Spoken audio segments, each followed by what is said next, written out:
All right. Good evening, everyone. It's a pleasure to welcome you all today evening to this book discussion and chat with the authors of Why Loiter, Women and Risk on Mumbai Streets. This session will be moderated by our member Piyusha Vir, who is an author and artist. Before we begin, just to introduce Books in the Time of Chaos to you. Books in the Time of Chaos is aims at being an inclusive intersectional space where we read books across all genres for expansion of ideas, where we believe reading about and learning each day is just as important as speaking against injustice and oppression, if not more. We are a pro-marginalized caste, pro-LGBTQ+, pro-choice space, and we fiercely believe that the personal is political and that the literature and art of a society and the society we live in will always be in a symbiotic relationship, and hence, analyzing or critiquing all art forms from all perspectives is a very powerful way to build a just society. Some pointers before I hand over the session to Piyusha.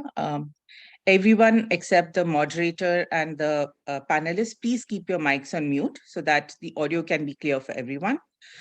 We will be taking questions from the audience at the end. So you can send in your questions as you think of them into the Zoom chat box, and Piyusha will take them. The session is being recorded, and we shall have the YouTube video of the same up sometime in the upcoming week. Right? Thank you. Over to you, Piyusha. Thank you, Vijayalakshmi. To start with, let me introduce the esteemed panel of authors that we have with us today. We have Shilpa Phadke, Sameera Khan, and Shilpa Ranade, who are the authors of the critically acclaimed book, Why Loiter? Women and Risk on Mumbai Streets, published by Penguin Books, which examines women's access to public space. Shilpa Phadke is a professor at the School of Media and Cultural Studies, Tata Institute of Social Sciences, Mumbai. She is co-director of the documentary Under the Open Sky, which was released in 2017. She is currently working on an anthology with Nithila, I'm sorry, I don't know how to pronounce that name, Kanagasabai on friendship. Kanagasabai, yeah. Okay. On friendship in South Asia among women and gender queer folks, and has a forthcoming edited book with Nikki Falkov and Srila Roy on #MeToo in India and South Africa. I think that's going to be an interesting read. Sameera Khan is a Mumbai-based independent journalist, researcher, and writer. She teaches reporting and trains journalists how to cover violence against women, particularly rape. She won the National Lardli Media Award for Gender Sensitivity 2020 for her consistent engagement as a teacher, trainer, researcher, and a journalist in promoting sensitive reporting on gender-based violence. Much needed today, I think. Shilpa Ranade is a practicing architect and researcher. She is a founding partner of the award-winning design firm The Coop, where her portfolio includes master planning, housing, institutional, interior design, and product design projects. She has also been associate editor of the South Asia volume of the book World Architecture 1900 to 2000, a critical mosaic, published by Springer Vienna 2000. Shilpa has been visiting faculty at architecture colleges in Ahmedabad and Mumbai. I first want to start the discussion with a quote from the book, because I think what we've been talking about, which also is mentioned in the profile of the authors on how to report with sensitivity and representation of women across all spaces in media. There's this line in the book: when society wants to keep a woman safe, it never chooses to make public spaces safe for her. Instead, it seeks to lock her up at home or at school or college or in the home of a friend. I think these are very powerful lines. And I want to first open the conversation because this line, I think, summarizes everything we know about how we treat problems and social issues, especially with regards to feminism. We don't want a solution, we just want to avoid the problem. So on the very next page, you also say to see not sexual assault, but the denial of access to public space as the worst possible outcome for women. A lot of the incidents, and I'm sure not just me, but everybody else will also relate to it. I think the book started with the idea that you got, Shilpa, after the incident at Gwalior Fort, which I'm sure everybody will relate to and understand, because I'm sure all of us have gone through it as well. But we don't give it much thought. It's just something we face on an everyday basis. We take it in our stride and we move on. So I want to know from all three of you, how did something like that become the catalyst for a book like this? What were your personal experiences and expectations coming to a project like this? What was the research and the process like? And were there any challenges you faced?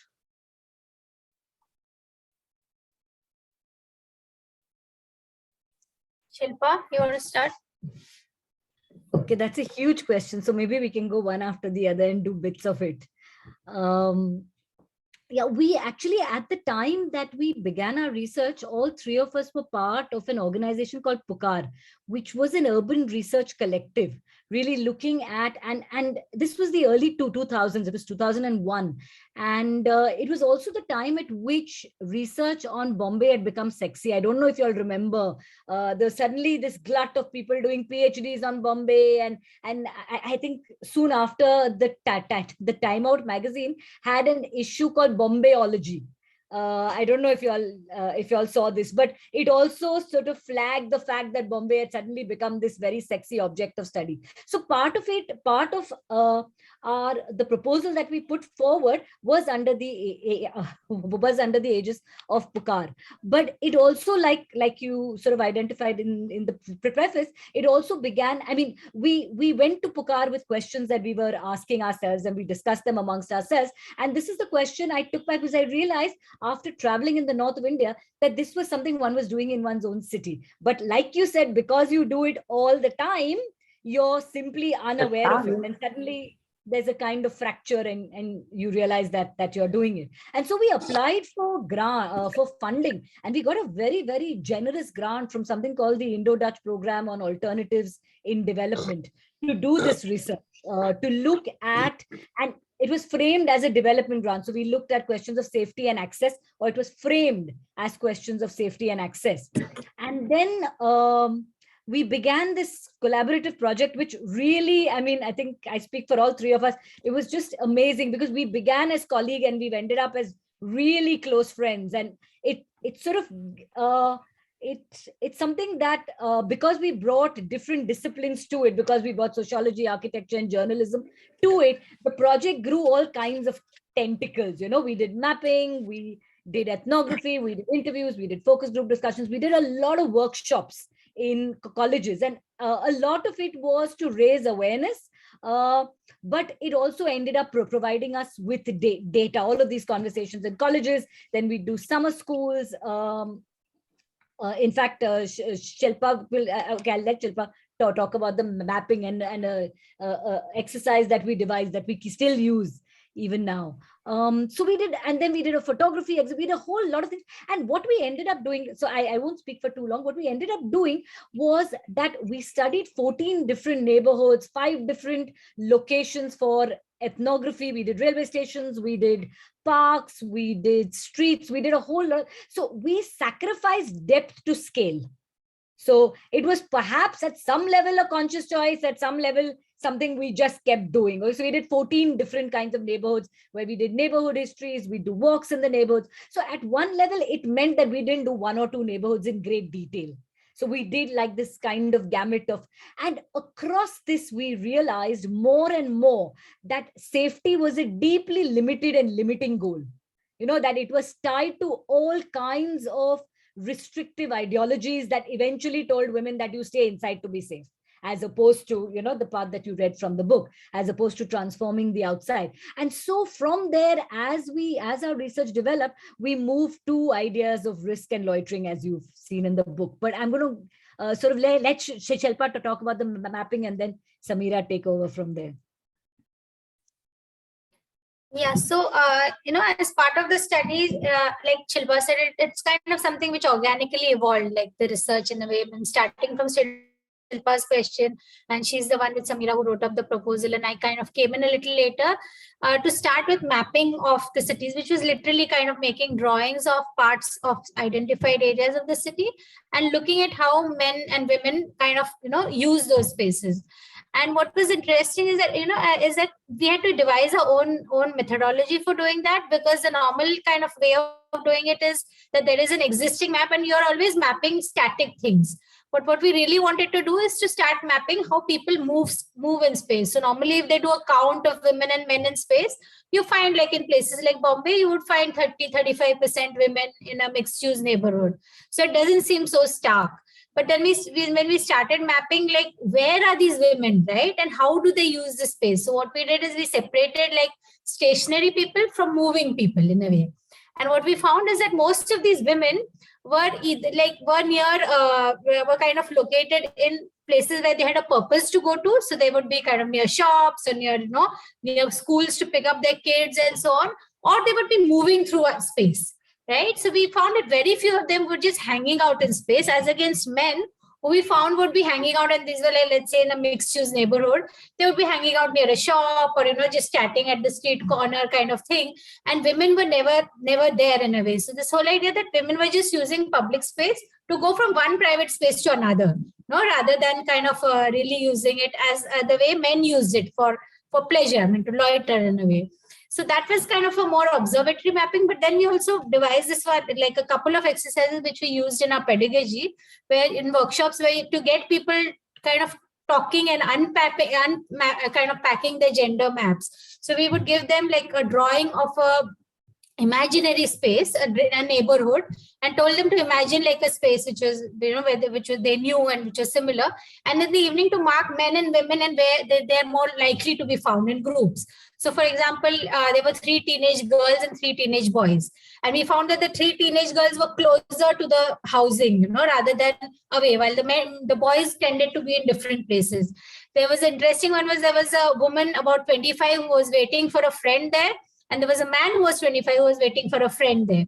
And the woman was almost always placed near the bus stop, right? Or near, and she was not supposed to belong there, or near the gate. And the man would be standing at the street corner. And the whole idea is that we would make them draw this. We gave them about 15 minutes to mark these people. And then there would be a discussion. So the idea that came up is that, the woman had to manufacture the idea that she was there for a purpose, so the thing is, what if she also hung out at the street corner? Because the guy would hang out at the street corner because it's more interesting to look around, right? But she would not be there because then, what is she doing there? What will people say? This whole idea is that what is this woman hanging out in the street corner for? So it kind of that fed into our whole thing, in a way. So we were learning a lot from people's the students' experience, kind of unpacking their embedded maps, sort of thing, where they imagine men and women would be. So kind of that fed into it also. So I think Sameera can add it, because also our pedagogy was something which helped in our idea of why aim this book as a popular book, and why kind of talk to younger women who were getting excited with feminism, not when we talked about it, but with this whole idea of pleasure, rather than thinking of the basic things which they'd already taken for granted, the idea of going for education and so on and so forth. Yeah, Sameera, I'll hand it over. Yeah, I think they've already covered a lot of ground, but one of the areas I want to talk about is that while we covered, a lot of public space, what is considered public, which is in a sense belongs to all citizens. I mean, that is the idea. So street corners, railway stations, those kind of things. But something which came up in our research constantly, we talk to particularly middle class young women about where they hung out in public, and they said, the mall, or they would talk about the coffee shop. And then, it was a kind of education to explain to them that malls and coffee shops are not public spaces, they are private spaces. They may choose to masquerade as public, the way they present themselves. But there's entry and exit, and it can be mediated, and certain kinds of people are not welcome in those places. Not just people who have money power, but even otherwise, they didn't look like they belong. But because these sort of private spaces masqueraded public space, and people kept bringing it up, but that's the place I hung around. In fact, someone actually said a very interesting thing to us, saying, when he said, no, but that is private, public means like a street or a neighbor outside. And then I remember some women have often told us, but why would we hang out there, particularly middle class women? But why would we hang, like, very horrified that we would suggest that hanging out in the street. So then we actually took malls and coffee shops into our research and have spent many hours observing people at coffee shops. We have spent doing ethnography and sometimes talking to them, but often observing how the relationship of women belonging there, and also malls. So we also bought that. So, our research kept shifting. We had a certain thing we started with, but if our people we were talking to were telling us certain things, what they thought was public space or where they hung around, we also sort of, went in that direction. So there was pedagogy and mapping and ethnography and focus group discussion, sometimes walks with groups of women in a neighborhood to see how they use that space in that sense. And it's interesting how people, the actions it took in when they were walking were different from what they were telling us. Sometimes you say a certain thing, that's your narrative about how you move in public space. But actually, when we observe you walking, you're doing other things. It's interesting how you cross the street. How many, a lot of women, for example, cross the streets many times, even if they're walking just in a straight line from A to B, they're crossing the road. And they're telling us, no, I just walk straight home from the station. And when you're doing this group, you're seeing women cross. And so then you come with a second layer of questioning. So the layer of questioning gets more and more in-depth. Based on what you're saying, what are you observing? Why did you cross here? Why are you doing these things? And then you start observing. If there's a row of lottery shops, or there's a beer bar at the corner, or so it's all kinds of things. Or there's a truck behind which you get hidden, or a row of trucks. I mean, whatever, or vehicle. So you also, you don't want to be seen in some way, but also you want to be seen in case there's danger and something happens to you. So like hiding behind a row of parked trucks is not really, you wouldn't walk behind them in case suddenly you were assaulted. So women are always preparing for an assault. They're preparing for the worst case sort of, scenario. And that was one thing. What was the other thing? I don't know, Ranade said something about what I need to speak on. There's so many aspects of the research. You can pull threads in different directions of why we looked at certain things, what we found, and where did we go from there. But I wanted to also talk about one thing. A lot of people in the beginning, now they don't ask us a question at all.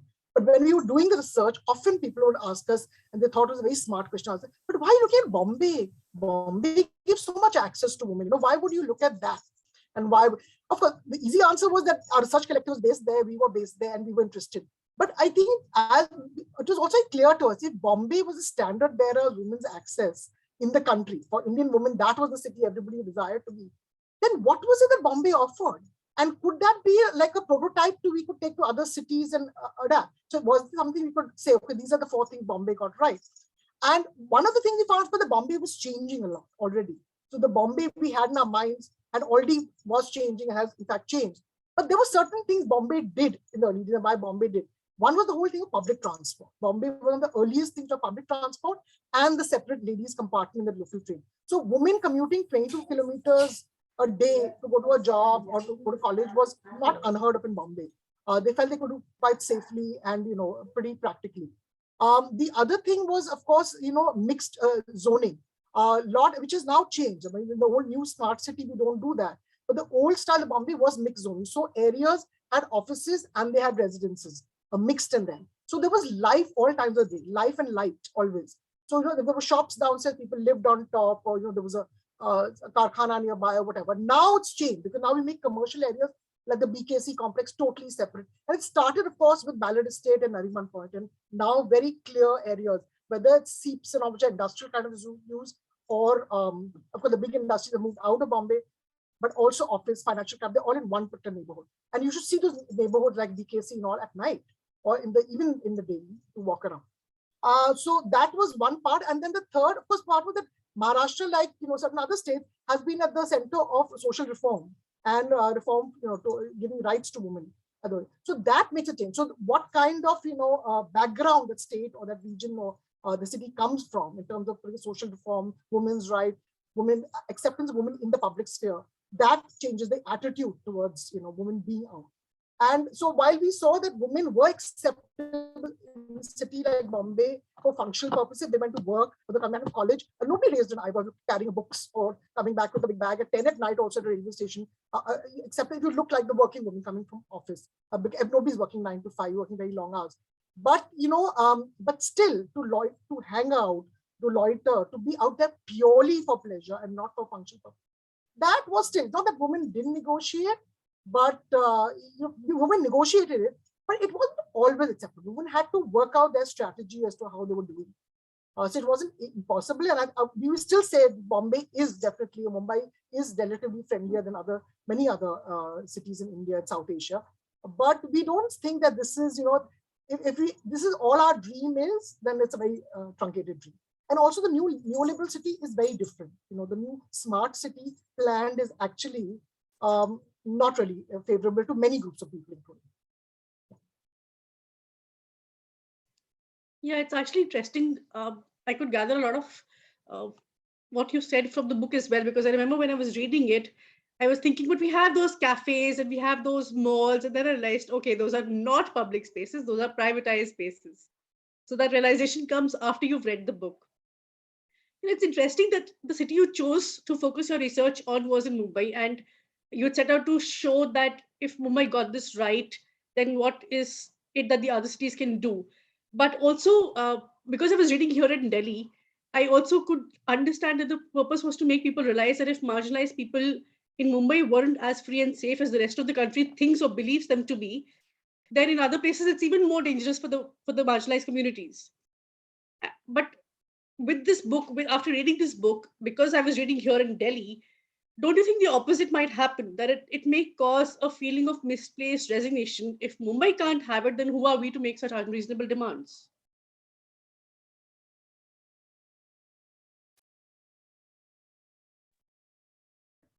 That's an interesting proposition. I mean, though the book is in a sense sort of located in Bombay, and all of our research draws on Bombay, the premise and the push it makes is at the level of a kind of utopia, right? In fact, one of the things that we faced soon after the book was published was that a lot of our feminist friends, our feminist friends, feminist colleagues, scholars, activists would say, it's all very well theoretically this, but how are you going to operationalize loitering? And really, we didn't have an answer, right? Even in Bombay, we didn't have an answer. This was something we cooked up in our heads based on what we were seeing on the street and what we imagined, a more inclusive city would look like. And we realized as we were thinking about loitering, that if we were going to talk about inclusion for women, we'd have to talk about inclusion for everyone, because otherwise it would inevitably sort of boil down into, as we talk about in the book, into this us versus them. Like, for women to be safe, we must keep the migrant men out, and so on and so forth. And eventually it would sort of get tied up in knots of protectionism and sort of eventually restriction, right? But what transformed this, how will you operationalize it, is a theater professional called Neha Singh, who read our book in 2014 and started a movement that is called By Loiter, which is perhaps as famous or more famous than the book today. Okay. And she began this loitering every weekend with friends, by herself. I think in 2016, she was on BBC's list of 100 most influential women. And so at some point, I think people read the book, took its ideas and ran with it in all kinds of directions. And I think it wasn't only in Bombay, because I think that there are many, many cities today in India and outside India where there's a movement called We Loiter. Then there's one called We Walk at Midnight. Then there was a Please Mind the Gap, if you remember. Across the border in Pakistan, there's the Girls at Dhabas. I'm just naming a few, but there are dozens. When we put out this idea of loitering, it was this kind of niche, almost radical idea that our feminist friends found like they'd say, but why would you want to loiter? Even good men don't loiter. Today, 10 years after the book, loitering is very much part of a feminist lexicon of access to public space. I think people who have not read the book also know the word loitering. They also engage with loitering and think about loitering. And I think that really then transforms the idea from one that was located in a city that has some infrastructure to an idea that is something that's aspirational, that perhaps anyone can aspire to. I'm not sure I'm answering your question, but yeah. Yeah, I would just say actually that, this question not really come up because particularly a young woman who read it, they have never asked us this question. They feel wherever they are, based on Aligarh or Meerut or whatever, that they can run with this idea. They can, make it their own in whatever way. So, they feel it's an idea which is inspirational. It may not happen immediately, but definitely it's an idea which will happen. I mean, they're very clear about that. So they don't question the fact that why should we do this? So what the older feminists were questioning us about, which they don't now, but they initially, questioned and said, why would we need this? The younger, lot of women who, whether they identify as feminists or not, thought was a very important concept. This idea of pleasure, public space, being out there, it's perfect, it's fine, and you can push the envelope further, whatever makes you comfortable, whether you want to do a group, individually. We are not telling you what the roadmap is, but wouldn't it be nice that we are equal citizens of this country, of this city, that this this public space belongs to all of us, and why, how come we don't experience that? And they sort of, and that's what our pedagogy actually had shown us in the research, that the younger people just jumped at it. They just sort of thought it was wonderful, and they invented in their own ways what they wanted to do. I remember in Aligarh, there were these groups, and they kept tagging us on social media later, and that's how we heard of these initiatives. So someone from Aligarh tagged us an initiative on Facebook where they talked about that there was a cafe near the university, which was very a male hangout. So this wasn't even like a public space. But some of these women had been so upset for so long and unsettled about it that they decided to just take over the cafe. I mean, they just started showing up in numbers, just showing up and sitting down, which was unheard of. In Rajasthan, the group, in Jaipur, and all the group decided to do, which are older women, actually middle-aged women, decided to take over a daru ka theka, which is where they say you can go and someone will wrap a bottle in a newspaper and give it to you and say, "Aap ghar le jaiye." But they don't let the women sit. The men can sit. But these middle-aged women went and sat, inspired by Wild Loiter. But why can't we sit here? हम बैठ के यहाँ क्यों नहीं बैठ सकते? Problem क्या है? And how it rattled them to the fact that the दारू का ठेका वाला wants to call the local cop to in औरतों को हटाओ. It's अभी पूरा image खराब हो रहा है, और we are feeling unsettled. And so in different places, different women did different things. And when we ran campaigns. We started doing this thing of running campaigns on #WhyLoiter, like loiter somewhere in a group or alone and just tag us and tell us why, what, write poetry, show an image and photograph or whatever. And for example, there was an older woman from Calcutta who wrote saying that she always liked the fact that men loitered or had chai at the corner, and she couldn't, she didn't feel comfortable. She had been told when she grew up. And she said, there's something I always wanted to do, and now I'm inspired. And she just, walked off to what in Bombay we call tapri. Walked over there, ordered chai. She said, I sat down and I sipped it. And for me, that was a sign that this is public space. I belong, and whatever. So people did different things, whatever made them comfortable. Neha and all have pushed it with groups of women who joined in, but they regularly do midnight walks in Bombay, starting at 11 at night to 2 in the morning. I have joined them in some of these walks. We played Pictionary on Shivaji Park, open katta, at 2 a.m. When people are walking past some late night dog walking, and the cop car will stop and figure out what you're doing, playing game. And that's it. And we are comfortable with it. So those kind of things are very interesting. It's about pushing the envelope. We don't want to raising jhanda. It's about, when Neha was asked, should we wear t-shirts and messages or banners? She said, no, we have to just show up. You have to just be there. You will be acceptable presence. Once it'll be such acceptable thing. Seeing women in public space wouldn't be an anomaly. It will be something perfectly normal in every day.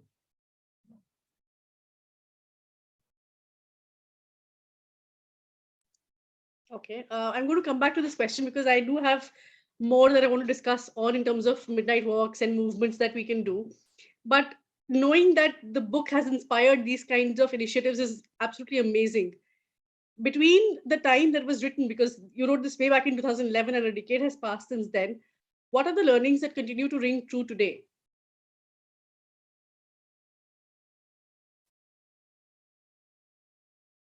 Shilpa, you want to take that? Yeah, actually, it's very interesting because, 2011, when we wrote this book, in a sense, actually, because we've been doing workshops and, we've been teaching for a long time in a way. And there was a certain resistance, or rather, there was not so much kind of acceptance of this whole idea. I mean, there was, Sameera mentioned, there was this idea that feminism is something where we are not involved. It's for some other people, some other women. But post the December Delhi rape case, actually, the whole narrative actually has changed, in the country. And, all sorts of people in this thing have wanted to engage much more with this question. Wanted to understand more, to engage more. So it became much more easier in a sense to, what do you say, to have discussions, to have it more open out there. Simultaneously, but what happened is that because this idea that, women are in danger in public space has become so central to everything, to a reportage, the way we look at women in this thing, is that the policing of women by their families, by themselves also, has increased quite a bit. So that's kind of a chase. On one side, there's a positive this thing in that we see more and more women kind of willing to come out, particularly young women.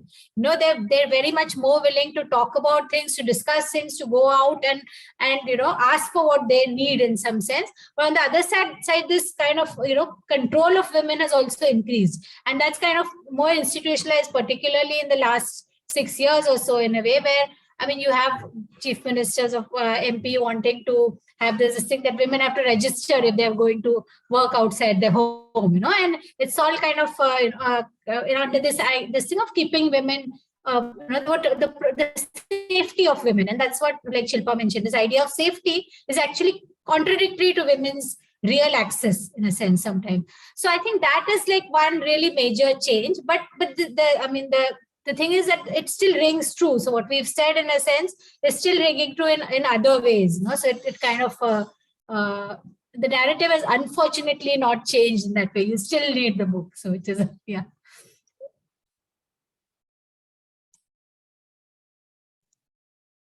I'm glad you mentioned that because, and this might be an extreme case, but I'm an only child. I've been brought up in a very pampered, overprotected space. Going out after dark is a strict no-no. If you're already out, you better get home before dark.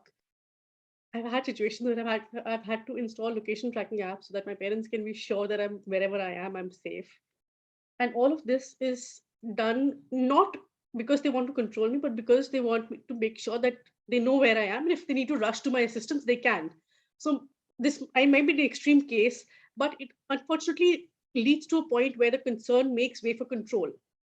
And I remember this discussion with somebody else. It may be a Delhi thing, I'm not sure, but we were discussing just this incident, and they said they have the same situation where their parents called up this girl one day, and they asked why the app wasn't showing her location as the college that she's supposed to be at.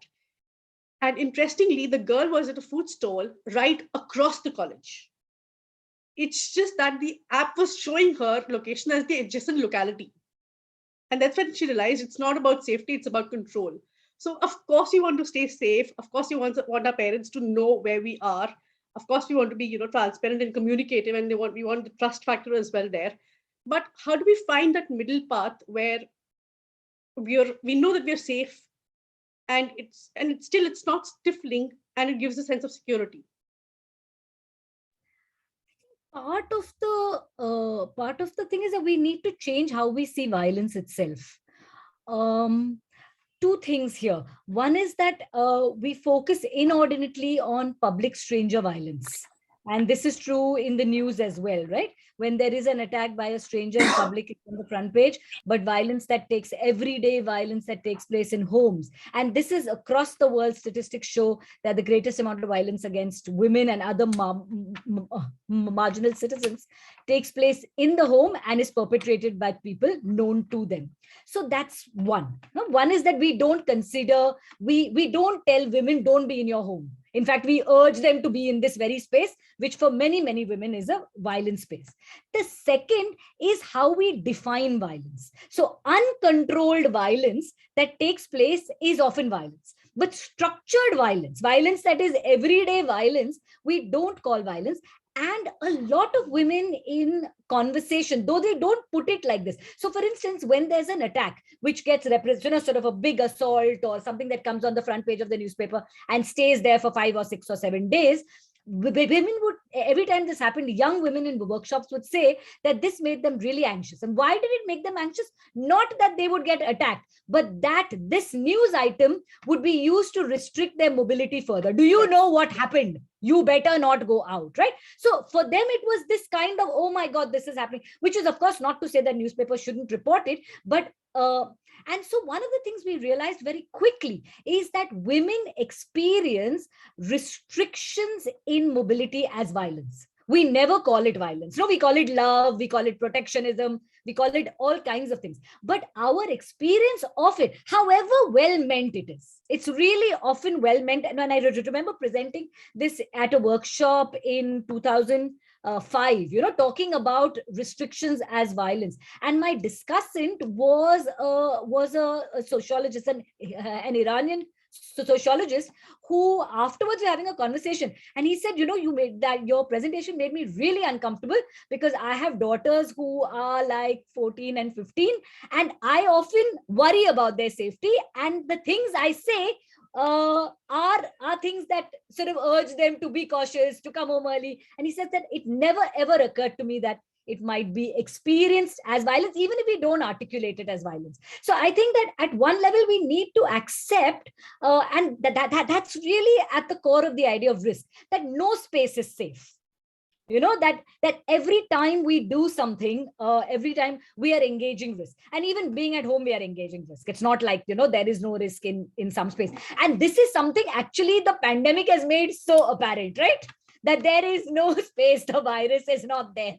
So if we use that metaphor, and this idea that risk is everywhere, and then we really need to negotiate it, to take calculated risks, to think about, I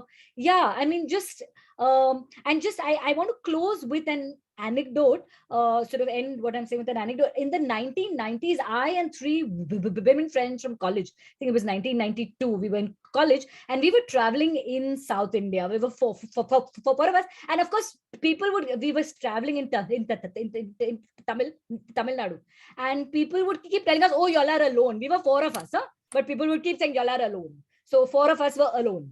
But what was interesting is we had a bus accident, and we ended up in Tanjavur Medical College Hospital. A friend of mine broke a nose, and the way in which we stayed in touch was one of us would call our parents home every day via the STD booth, and that parent would inform the other 3 parents that, oh, I got the call today, they are fine. Okay, so I mean, this was the age of STD, and this was our reporting back system. And I remember after the accident, all of us called home, and I told my dad, I said, oh, this has happened. And it was very interesting. His first comment was, he said, y'all are fine. I said, yeah. And this was day 4 or 5 of a 15-day holiday. Yeah, and you're all okay now? I said, yeah, we're all okay. He said, fine, then go continue your trip. Don't come back. And I thought, my immediate reaction, I was 18, and my immediate reaction was, God, what an unnatural parent I have. But in retrospect, I look back and think that, it was really about teaching a child to negotiate risk. So I'm going to stop there. Shilpa, Sameera, you would like to say anything, please? No, I just, I'm going to add an anecdote when she's talking about, how we don't consider this violence, this control, even though it's loving control, it's meant with the best intentions. We've had experiences in workshops where people may sometimes not share during the workshop. A lot of people do share, but some people come up afterwards and narrate quite horrifying stories. I remember a workshop, in a college in Mumbai, where a woman came up to me and she said, I want to talk to you about, I come to college every day in the bus, and this guy follows me, and this is happening for, I said, how long this is happening? So she talked about, now he wasn't touching her, but she was being stalked, basically.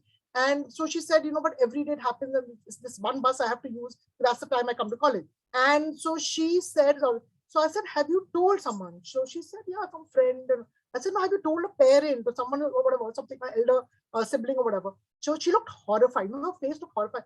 And she said, because I was feeling, I think, oh my gosh, she's telling me this, I have to find a solution. And I think, so she said, no, of course not. Why would I do that?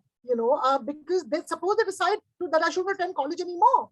And that she had made up this is, she had made up, this is the risk I will take if I told them. So I said, is there a teacher you can talk to?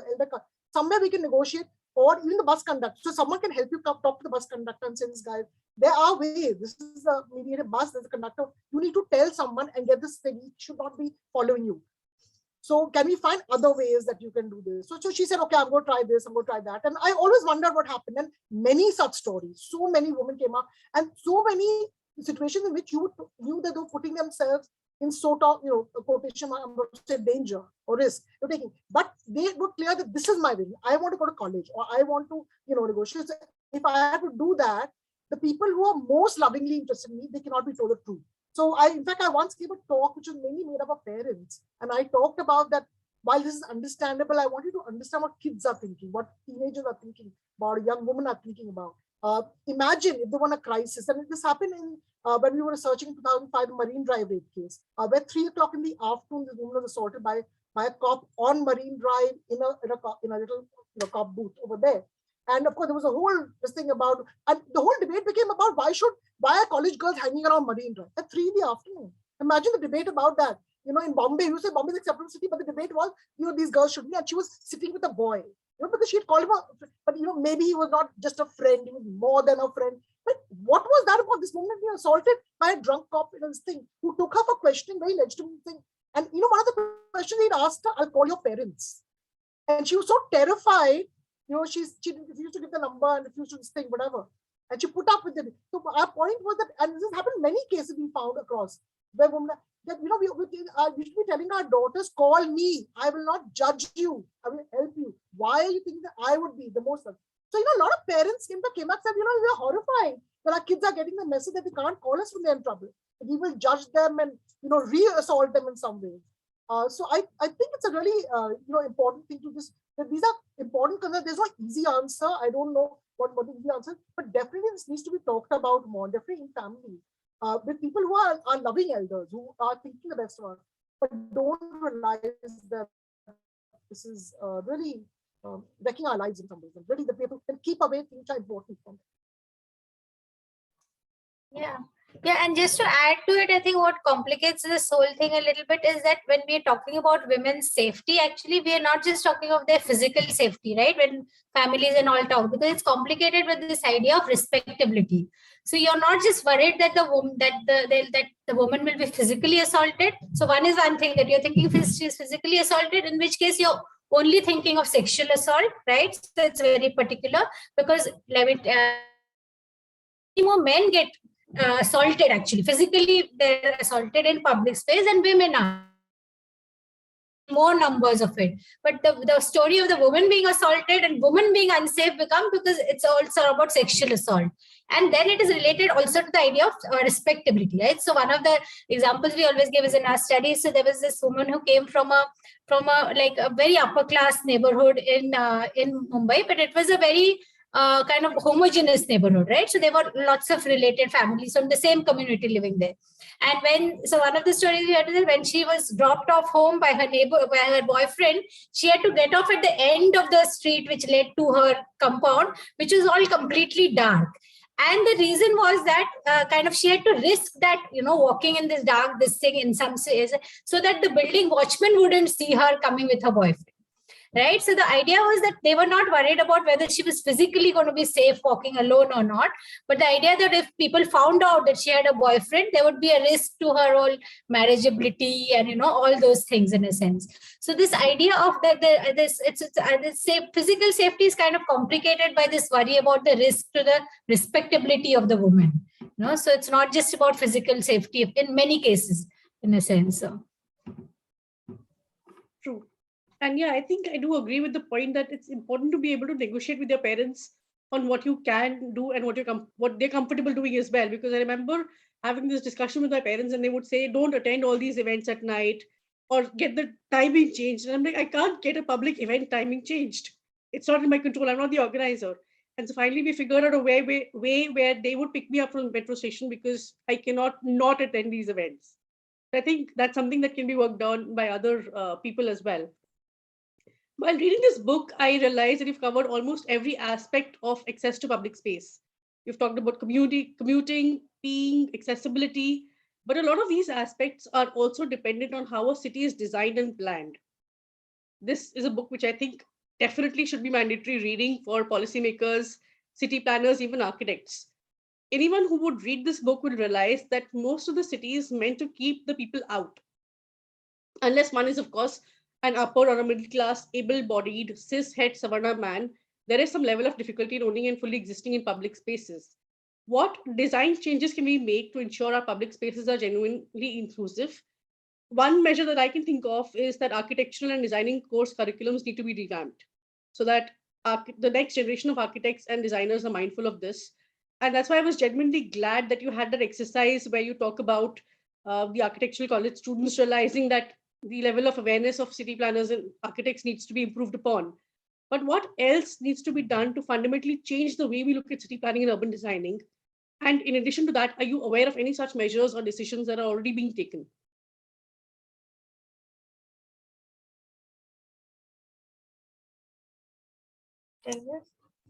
Uh, yeah, no, many of the things we talk about, I think if you read the book, it's kind of already there. This is this assumption that we have when designing, like architects, planners and all, is that when you design for this neutral user, you know, in a sense, you imagine, because there's this way kind of a user who's going to use the space and who's going to be, for whom it is going to work in a way. And that user is fundamentally a kind of a dominant figure in a sense, which is in our case, it's a upper class, upper caste, you know, able-bodied, young in a way, Hindu man in a sense, you know, very much who can access the space. For most others, you know, whether it's women, older people, children, people with disabilities, you know, kind of people from other even marginalized communities of all this thing, it's not something which is friendly in any possible way, you know, like, so you look at our footpaths, you look at our buses, you look at the toilets, the public toilets, they're not accessible. So one of the things, when you look at the public toilets, even in a city like Mumbai, just outside the most bustling kind of train station, there are just kind of about 2 toilets for women as against 6 for men. There is a whole section for urinals, which the women don't have at all. And the toilets are all closed at night while the urinals are open 24/7. So the idea is that the women are not like supposed to be there almost, you know, they're not expected to be there. So the message that is sent to women is that you don't belong here so much in a way, you know. So right down to like the smallest detail of hanging a bag in a toilet, which we talk about, right? So women don't have pockets to carry things on, which is a different story altogether. So you end up, you know, using purses, and there's no place to hang your purse. It's just a simple thing as putting a hook behind the door of a, you know, of the toilet, and your toilet seat is kind of dirty because I mean we've kind of increasingly replaced Indian toilets with with Western toilets, and Indian toilets are far more hygienic in a way. You don't touch it. So unless you're an older person or person who can't squat, you need, I mean, it's far more hygienic. So you're kind of hovering over the seat, trying to balance your bag. And all of us know that. So you're always planning, you know. So it's almost like when you're this idea of looking at toilets, if you're doing advocacy for toilets, it should almost be called ke beta susu kiya kya, you know, because you're always being asked, you know, ghar pe susu kiya kya, for all children, and you're taught, you know, because when you go out in public space, there is no place to pee at properly or a hygienic place to be. So it's starting from that in a way to coming to, I know, overall what Shilpa and Sameera talked about of mixed use planning, you know, which is far more useful for far more kind of friendlier for women of all kinds. So that is there. And in coming to whether there are initiatives that increasingly there is at least talk about it. So the Mumbai 2034 development plan had a whole gendered kind of section to it, right? So it started with many more, which is much more ambition. Eventually, it was kind of, you know, broken, just kind of limited to, let's say, providing hostels for working women or something which was just very tangible. But it started with larger ambitions of thinking of more transport-oriented planning, which would be more useful for women. Because, like, you know, women tend to trip chain. So when women tend to use public transport very differently from the way men use it. So men tend to use it to go for larger trips from, let's say, home to office and back maybe. Women, even if they're working, they kind of tend to do multiple things. So they'll go to office, maybe pick up groceries, you know, pick up a child or whatever, you know, do multiple things. So they do shorter trips. But our public transport is not always designed for that in a way. Also, like if there is only one vehicle, it is a man who will be using that vehicle, right? In the house, that's how it tends to be. So now all these things, but some of these deeper things never got finally integrated in the plan in a sense. But I mean, when I ended up with, but at least there is a beginning there somewhere, I suppose, you know. So yeah, that's where we stand.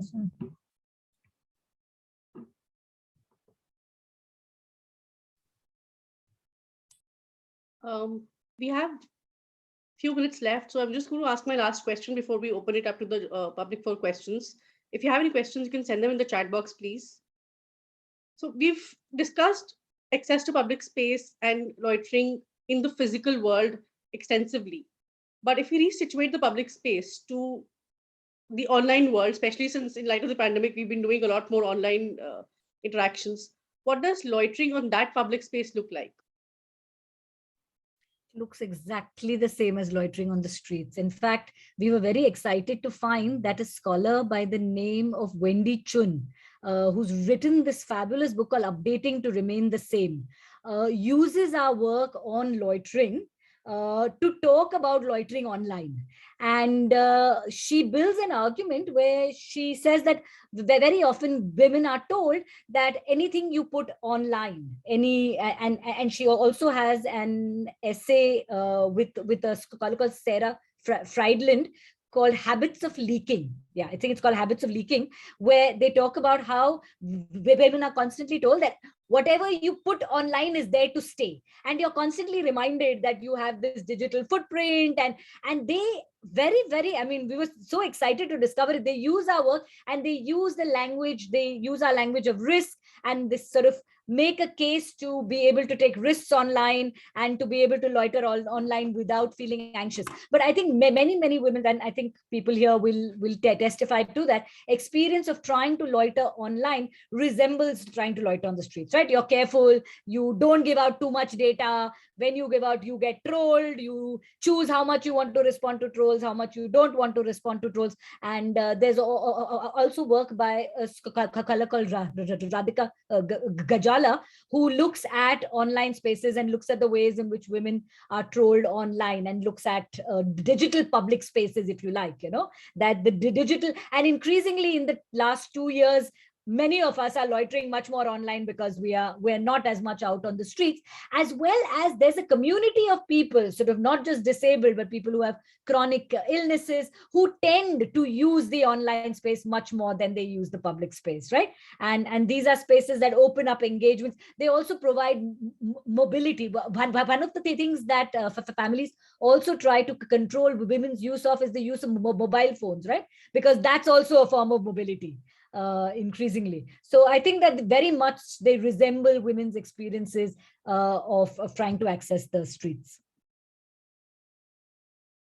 Yeah, and I'll just add that things like what happened with the Muslim women recently, Muslim women online, the whole thing of bully by and deals or whatever, all these on technology hubs and women who were prominent digitally, in sort of putting forward their point of view or talking about it, women from young teenagers to 67-year-old women and 70-year-old women, all are there because they're outspoken on social media, they're outspoken even off social media, both cases, but really clearly that this was a technology hub used for that. So that kind of, is a form of assault. A lot of Muslim women, I just said in a talk, a lot of Muslim women talked about the kind of sort of assault they felt on their bodies, and they're being auctioned like slaves and sexual slaves and those kind of things. That's similar. It's interesting that it was all online and no one was around me, but I felt really that I was assaulted.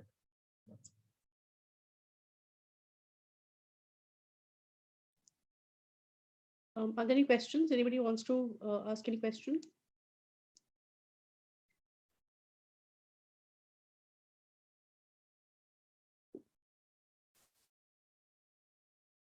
Because I have a long list of questions and I haven't even gotten to half of them. I think we'll need another 2 hours to just get through the questions. I think there's one question by Prachi. Yeah, sorry. I don't see it. Anushri, could you read the question? Chat, right at the beginning. Okay.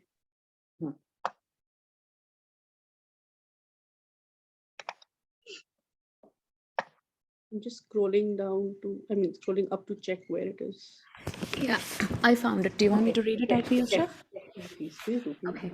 So what Sameera ma'am is saying about women not noticing the spaces that they are traversing, saying, we walk straight home, I want to ask, isn't that about consciousness? Someone else mentioned young people saying they hang out in malls and coffee shops, which are private spaces, because they feel that they have access to these spaces. But the mere idea of lounging in a corner on a public pathway, for example, somehow feels wrong.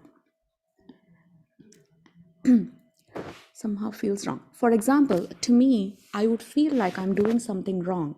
So isn't that also about consciousness? Just the awareness that we can hang out in spaces that aren't private. So that was her question. So she says that I would feel like I'm doing something wrong. That is if she hangs out in corner spaces. And she says, isn't that also about consciousness? Yeah, So sorry. sorry, Sorry. Prachi, do you want to explain? Yeah, sorry. Yeah, no. So honestly, I have to say I haven't read the book fully yet. I mean, I started reading it a few weeks ago after a friend.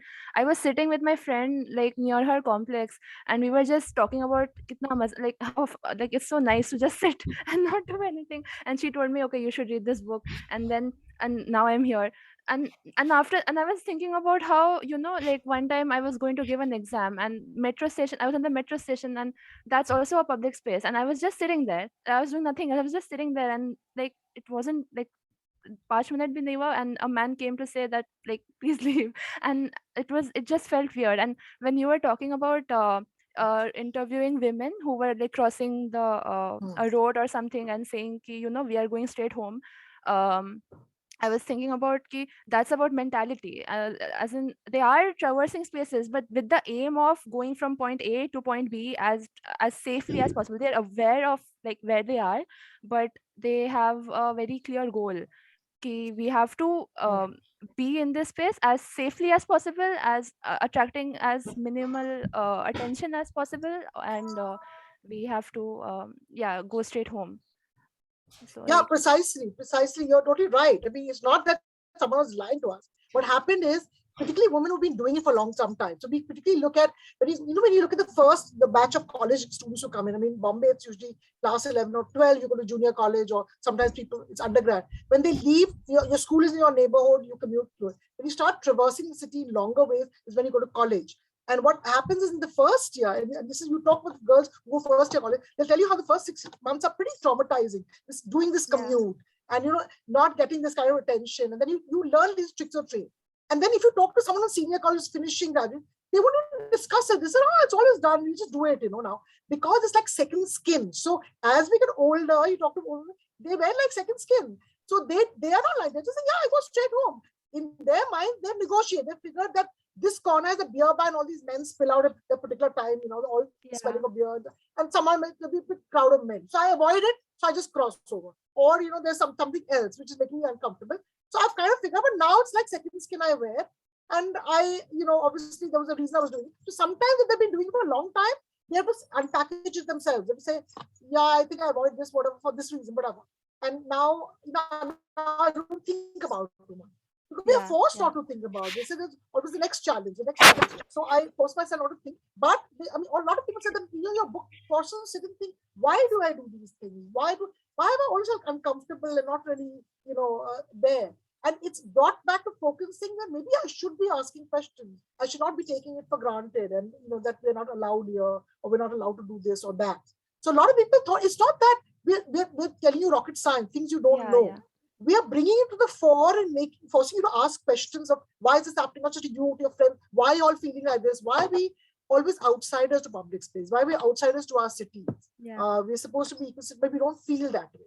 So, so it's just to raise that, to force you to bring the fore. And that's a lot of people have lots of anecdotes and stories and thinking about when it first hit them, or when they felt uncomfortable about it, and to question it more, more closely. Makes sense. I just want to add what Sameera ma'am just said about being older and having a different perspective. That was just so on point.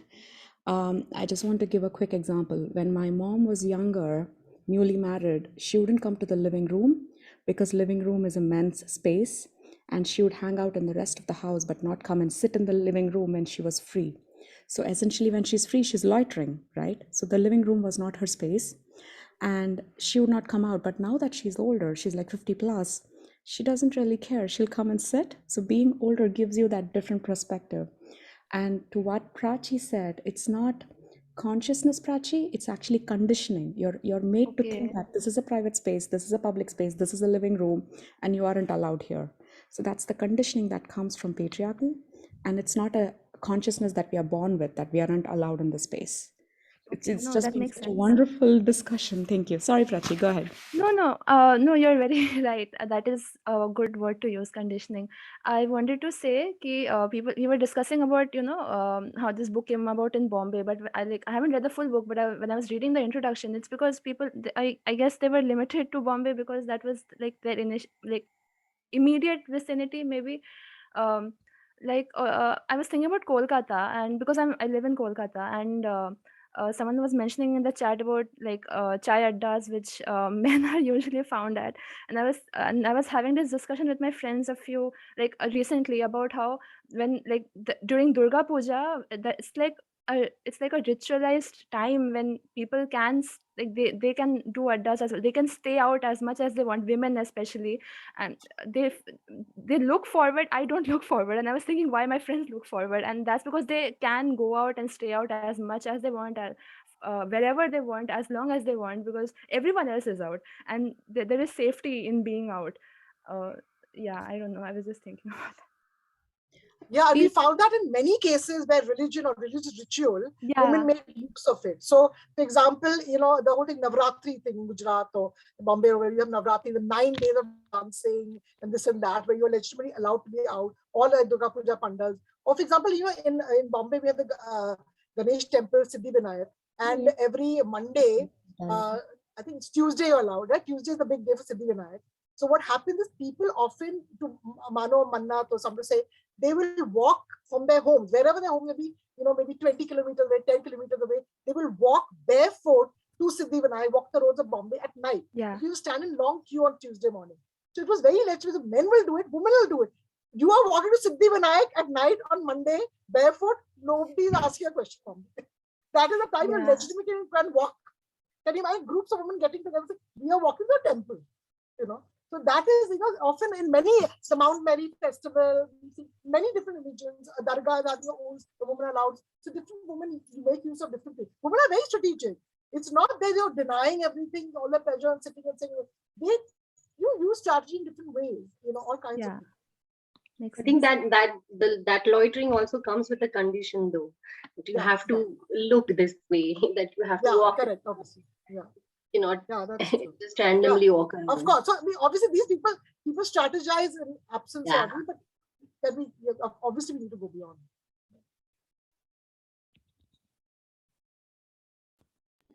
Piyusha, do you want to ask your questions? You said you had some.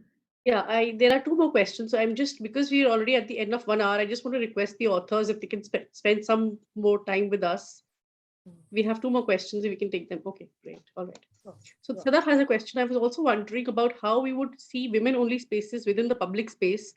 Example, women's coaches in public transportation, such as Delhi Metro, which are called private spaces, within the public realm, within the context of the need for different bodies to coexist, friendly, unfriendly, and neutral bodies.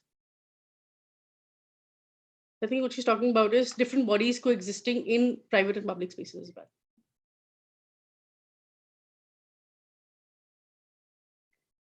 Shall I take that? Yes, sure. Okay, thanks, Sadaf. As usual, very interesting and incisive. So we would often get in workshops that we did with women this thing of, but why do we need coaches for women? Isn't this a sign of discrimination? And so I'm sort of giving you a two-pronged response to this. So one is, of course, we do need these, as long as so we'd use the concepts of substantive and formal equality to talk to this, right? So if you have a train, then formal equality is everyone can get onto the train. Substantive equality is everyone actually gets onto that train, right? So we talk about the need for these coaches so that women and other marginal citizens might actually get onto the train. The second thing about these women-only spaces, and particularly train coaches, okay, whether it's on the Delhi Metro and particularly on the local trains in Bombay, okay, the paeans have been sung to these women's compartments. Films have been made about it and about how people celebrate birthday parties and how they cut. And of course, there are wonderful things happening in those compartments. Okay, people make friends, and those of us who've lived in Bombay for a long time have a category of friends we call our train friends. Okay, people you've met on the train who become your friends, whom you stay in touch with. But these women-only spaces are also exclusionary, right? They often include only those women who look like women. And we didn't speak to, at that time, of course, too many trans people, but we spoke to a lot of lesbian women who sometimes dress butch. And they said every time they dress butch, they would go out ready to do battle. Okay, they knew that women-only spaces, whether it's toilets or women's compartments, they would be looked askance. People would stare at them, try to figure out if they're actually women. That's one. Then there's also always a class distinction in women's compartments, particularly if you're in a women's first-class compartment. I don't know if you've encountered this, but women in the first-class compartment, anyone who looks like they don't belong, they look at them very suspiciously and say, "Ye special dabba hai." Okay, and I have been in trains where they have demanded to see the pass, the train pass of people who didn't look like they were middle class. Okay, and a lot of the time these were railway employees. It was really, really horrifying to encounter this kind of classism in the trains. So they are also very exclusionary spaces. So we need to acknowledge both. One, that we need these spaces, but to also acknowledge that they are not necessarily these wonderful utopian spaces. I don't know if Sameera and Shilpa want to add anything to that. Yeah, no, I think you've covered it. Yeah.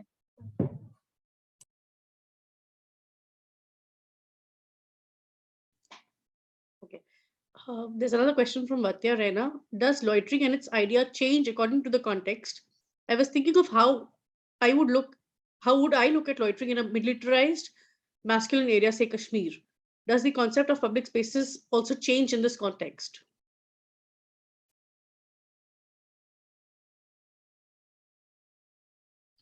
Yeah, I'd like to answer. I think definitely, of course, the idea of the public space changes in that context.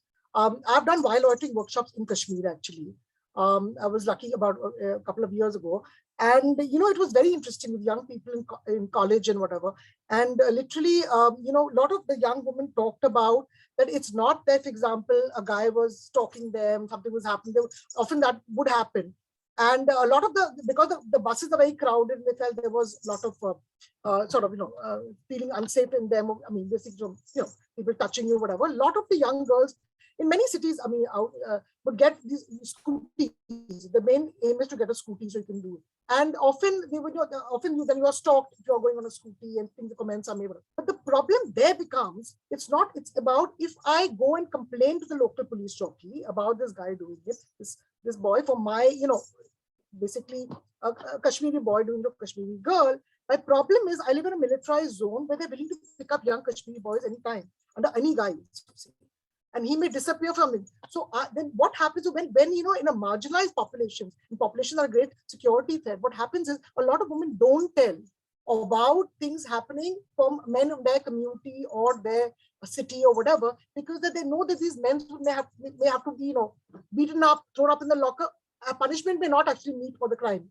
So the point is that these are excuses. I'll be giving the police an excuse. It also has happened in riot situations. In most riot situations, we found in many marginalized communities, in Muslim localities, for example, a lot of complaints of domestic violence go down from Muslim women because primarily they're very worried that the men from their communities will be taken in. So even when you want to tell, so that in that case is double discrimination. You already are facing violence, but now you have to say that the thing of the structure of the state versus my community and men from my community. So now I have to defend, then I am forced to then defend this and put up with this kind of violence. So it's a very difficult position you put marginalized women in. And I think the militarized zone in Kashmir, this came up. In fact, the girls and boys who were in that workshop had a little argument about it because there was this girl who talked about taking them to, a friend of ours did something. There was an incident of stalking, and the guys got very upset and said, this is not the done thing and there was, of course, patriarchy involved. But the other thing was, we live in Srinagar. If it happens in Srinagar, you go and do that, there'll be the militarized zone. There'll be cops all the time, always willing to put young boys.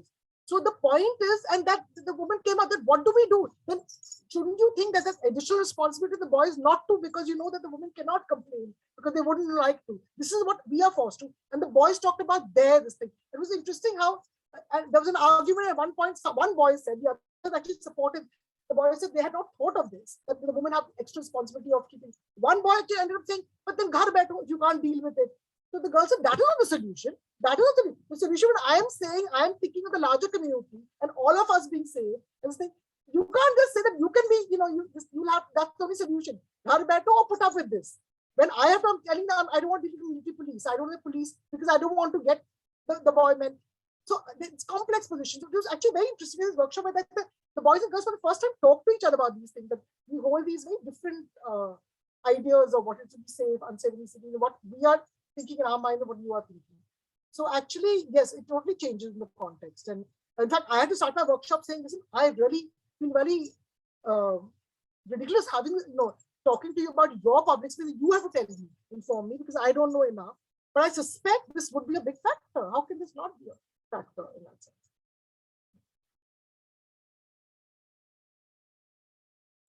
I think that underlines the need for intersectional feminism even more, because women have it bad. Certain section of women within that community have it worse. Then furthermore, that's why we need intersectional feminism even more, I think. There's the last question we have from Vijayalakshmi. The book talks about loitering without purpose or loitering for fun or pleasure. As someone who has been privileged enough to experience this, I know it can be a wonderful experience. To round off this section on a happy note, can the authors share any particularly good memories they have of loitering?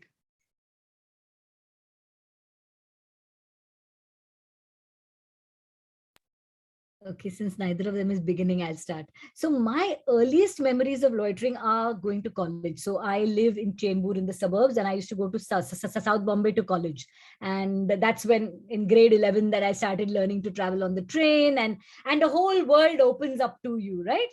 And one of the things we would do after college is if you were involved in organizing some festival or some event or whatever, you would be out late at night. And there were times at which you would sometimes intentionally and sometimes unintentionally miss the last train home. So what did you do when you missed the last train home? We would hang out literally, and we were never alone. We were 5, 6 of us, or sometimes more, sometimes 12, 13 of us. We'd hang out all night on Marine Drive. And there was a Yankee Doodle ice cream parlor there at this Marine Plaza Hotel in the 1990s. Yeah, Sameera also remembers it, okay? Which would be open. I remember it being Plaza, open. Natraj Hotel. Natraj Hotel. Sorry, not Marine Plaza. Natraj Hotel. No, it was called Yankee Doodle, and it would be open. I don't remember it shutting at all. And there was an Ambassador Hotel coffee shop. And sometimes I remember 6 of us going in and having 1 cup of coffee because we couldn't afford anything else. But you could sit over there. You could sit in that Ambassador Hotel coffee shop.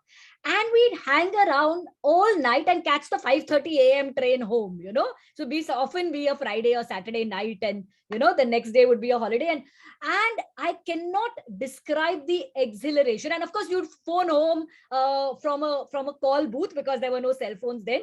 You'd phone home and say, I'm on Marine Drive, and your parents knew your friend. So you'd say XYZ is with me, and they thought it was okay. Nobody actually thought it was scary, okay? Today, you cannot hang out. That's what was Bombay. That's what was Bombay. After 1:30 p.m. at night, the police will shoo you away because it's not safe for you. But because you were not the only, and you were never the only people on Marine Drive all night. There would be other people. Some people would be sleeping. There'd be couples walking. There were other people just hanging around. And there were cars, always cars on the road. And it never, ever felt threatening. I mean, we were all, I think the smallest group we ever were 4 or 5 of us. Okay, so we were never 2 or 3. We were a substantial, sometimes, like I said, a large group. But it was the most, even today, and after that, one has loitered a great deal. We used to travel while we were doing our research. We travel on the last train by various times, and we do a lot of other kinds of loitering. But this is my sort of abiding memory of the city that was, And it was also that moment, right? You're in undergraduate college. If you're a middle class privileged person, it's the freest you're ever going to be. Your parents are financing you. So if you're middle class, you're not working, you have no responsibilities, and you have a lot of freedom. By the time you hit your master's, then you have to think about jobs, and you have to think about all of those kinds of things, So that's my most abiding sort of memory of feeling free and loitering. I can't think of that, but I think this Shilpa, the local, really at the age of 15, when I left school and I was traveling from a suburb in Bombay to what we call town, South, for college, learning to use that train. I remember we were a group of 4 women from that suburb, from the same school, going to the college, and each of our mothers took one day to teach us the train. So each mother took 3 days, and we understood what a local train is, which train to catch, and whatever different timing. And it was such a freeing experience and learning. That's why the local train, I mean, for a Bombay woman, is such a free experience. And then, I mean, later the BST bus as well. I've had my most wonderful memory, the double-decker bus on top. And the longest route possible, the whole thing of starting at the bus stop and meeting a friend, getting on, and maybe going by the sea route is great. But this always just being my own, not a care, you could read a book, you look at. So it's not that you won't be held in that, but that freedom that you can move from point A to B, and then just go off in the middle somewhere else, pretend you're taking a longer way home, because it was just so wonderful. I remember the first time, in fact, we came to town from this is only a Bombay person will understand, from the suburb of Bandra to town. We took the number 1 limited bus, by the way, which takes 1.5 hours to reach. But we just enjoyed the bus ride. The bus ride was the thing. The destination was immaterial. And I think that this is what a great transport system can do. And in the 80s and 90s, I mean, the transport is, now we find it's too overcrowded. There's a lot of pressure. We've not kept up with things. But the BST bus, we ran once a hashtag on Twitter, people sharing BST bus memories. Oh, the love for it. And for my women, what the bus meant to them, and it just changes your way. You can meander, you go to a neighborhood, you say, let me get off and experience the neighborhood. I just feel that is so amazing. I'm such a big votary of public transport.